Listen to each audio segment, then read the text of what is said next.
తెలంగాణ తల్లి విగ్రహం తీసేసి రాజీవ్ గాంధీ విగ్రహం పెట్టాలని చూస్తున్నారు. అదెంతవరకు పెట్టారు శంకుస్థాపన కూడా చేశారు, ఇనాగ్రేషన్ చేశారు. అది చాలా మంచి చర్య కాదు. రాజీవ్ గాంధీ విగ్రహం అక్కడ పెట్టాల్సినటువంటిది కాదు. రాజీవ్ గాంధీని కూడా అవమానించినట్టే అది. రాజీవ్ గాంధీని భవిష్యత్తులో ఎట్లాగో ఏ గవర్నమెంట్ ఆ ఏరియా ముందే పాత ప్రభుత్వం కావచ్చు, తెలంగాణ అస్తిత్వంతో కూడుకున్నటువంటి ఆ ప్లేస్ డిసైడ్ అయ్యి ఉన్నది.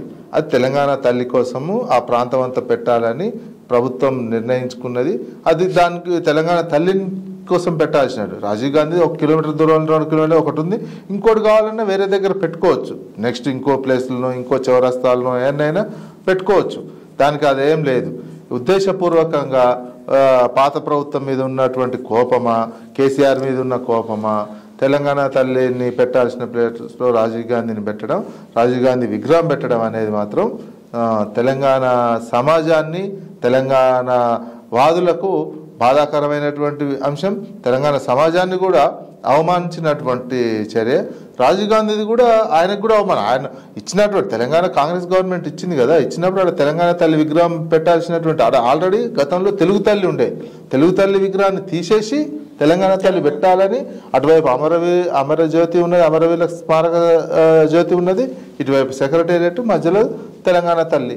అదొక మొత్తం తెలంగాణ ప్రాంత అస్తిత్వానికి సంబంధించినటువంటి ఒక గుర్తుగా ఉండిపోయే విధంగా ఉండాలని గత ప్రభుత్వం అనుకున్నది. అది తెలంగాణ సమాజం కూడా స్వాగతించినటువంటిది. అక్కడ తెలంగాణ తల్లి పెట్టాలని అందరూ కోరుకున్నటువంటిది.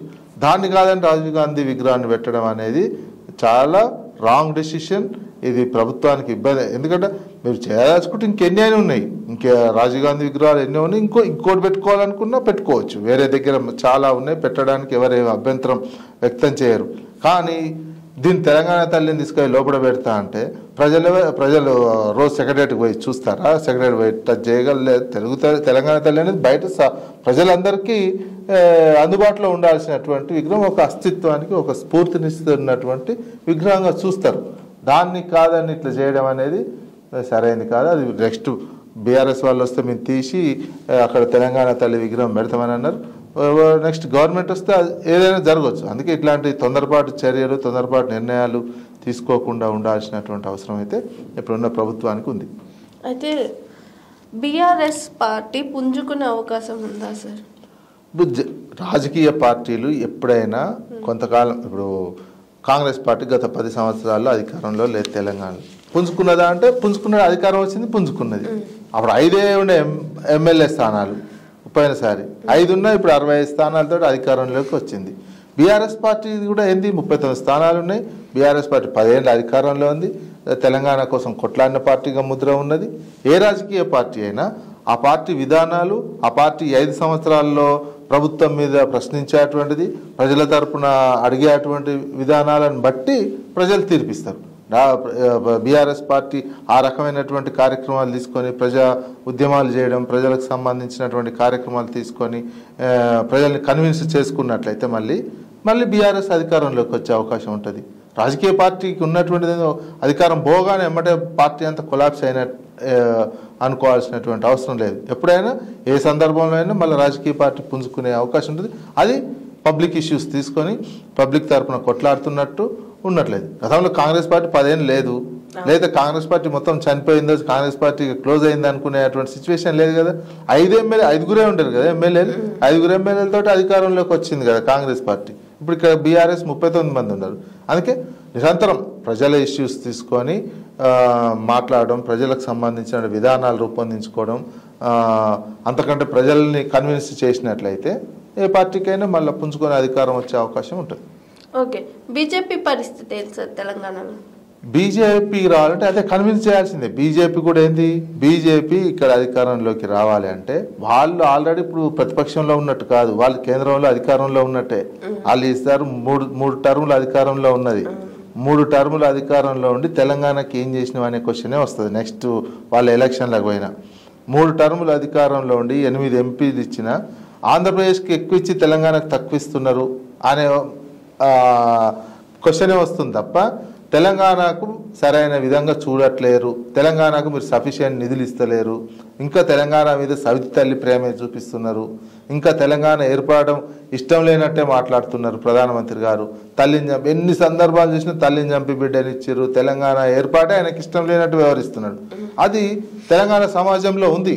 మీకు మొన్న ఏమైంది, కాకపోతే మోడీకి ఉన్నటువంటి అంశంతో ఢిల్లీలో అంశంతో ఒక 8 సీట్లు ఎంపీలు వచ్చినాయి. కానీ వాస్తవానికి తెలంగాణ సమాజంలో బీజేపీ మీద ఉన్నటువంటి అభిప్రాయం అయితే ఈ రకంగా ఉన్నది.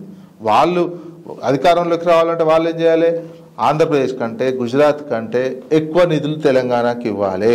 వాళ్ళు ఇచ్చినటువంటి హామీలు, పారిశ్రామిక కారిడార్లు కావచ్చు, విభజన చట్టంలోని హామీలు కావచ్చు, నదీ జలాల పంపిణీకి సంబంధించినటువంటి అంశం కావచ్చు, మీరు కనీసం కనిపించాలి. చంద్రబాబు నాయుడు మిమ్మల్ని బ్లాక్మెయిల్ చేసి డామినేట్ చేసి నిధులు తీసుకుపోవడం కాదు, ఇక్కడ ఎక్కువ నిధులు ఇచ్చి తెలంగాణకు మేము అదనంగా నిధులు ఇచ్చినాం, తెలంగాణ అభివృద్ధికి మేము అన్ని రకాలుగా పాటుపడ్డాం అనే ఒక ఇమేజ్ తెచ్చుకున్నట్లయితే, అట్లా ఇచ్చినట్లయితే మీరు కూడా ప్రజలు కన్విన్స్ అయితే ఉండొచ్చేమో. అప్పటి వరకు కన్విన్స్ కారు, ఎందుకంటే ఇది 3వ టర్మ్. వాళ్ళు కూడా అధికారం ఉండబట్టి 3వ టర్మ్ ఢిల్లీలో 3వ టర్మ్ ఉన్నా తెలంగాణకి ఏమి సాధారణ రాజ్యాంగ ప్రకారం రావాల్సినటువంటి నిధులే తప్ప అదనంగా ఒక్క పైసా ఇవ్వలే, అదనంగా ఒక్క కేటాయించింది కూడా లేదు. ఇంకా ITIR ఉన్నటువంటి దాన్ని తీసేసారు, ఒక కొత్త పారిశ్రామిక కారిడార్ ఇయ్యలే అనేటువంటిది. మనకు రావాల్సిన వరంగల్లో రావాల్సినటువంటి కోచ్ ఫ్యాక్టరీని మహారాష్ట్రకు తీసుకుపోయినటువంటి సిచ్యువేషన్. ఈ రకమైనటువంటి వివక్షత చూపిస్తుంటే ప్రజలు ఎందుకు కన్విన్స్ అవుతారు? నువ్వు అధికారం ఉండి కూడా నువ్వు తెలంగాణకు ఏం చేస్తలేవు అంటే మళ్ళీ నీకు అధికారం ఇచ్చి మేము ఏం చేయాలి? నీకు అధికారం రాష్ట్రంలో ఇచ్చి కేంద్రంలో ఫుల్ స్థాయిలో మెజార్టీ ఉండి కూడా తెలంగాణకి ఇయ్యనప్పుడు తెలంగాణ అధికారం ఏ రకంగా ఇస్తారు ప్రజలు?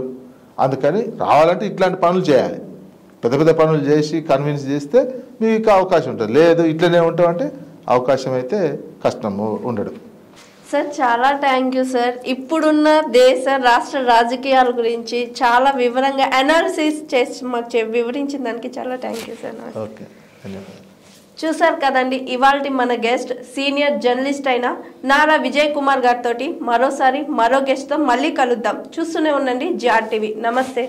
Hi, this is Swathi. Like చేయండి, షేర్ చేయండి, కమెంట్ చేయండి అండ్ సబ్స్క్రైబ్ చేయండి GRTV. Hi, this is Monica. Please like, share and subscribe GRTV. Hi, this is Swathi. Like చేయండి, షేర్ చేయండి, కమెంట్ చేయండి అండ్ సబ్స్క్రైబ్ చేయండి GRTV. Hi, this is Monica. Please like, share and subscribe GRTV.